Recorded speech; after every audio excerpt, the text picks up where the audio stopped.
Non ci hanno messo molto a rivendicare il blitz dell'altra notte, in cui molte statue di personaggi storici in varie città d'Italia, tra cui Venezia, Padova e Verona, sono state travestite con maschere a forma di teschio. Come si sospettava, anche se gli uomini della Digos stavano già esaminando le immagini delle telecamere per escludere ogni pista, si tratta degli ambientalisti di Extinction Rebellion, come si vede nel video diffuso sul web.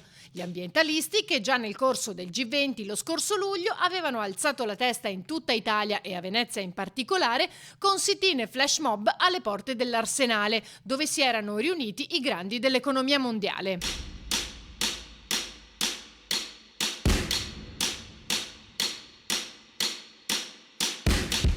Si tratta di un'azione artistica curata dall'artista Michele Tombolini in collaborazione con il movimento, spiegano.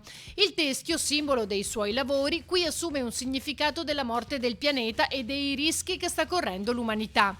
Si tratta di semplici maschere di cartapesta appoggiate sul capo della statua, issate con una canna di bambù, hanno spiegato, per non danneggiare in alcun modo il monumento. A Venezia sono state rivestite le statue di Carlo Goldoni in Campo San Bortolo e di Paolo Sarpi a Santa Fosca.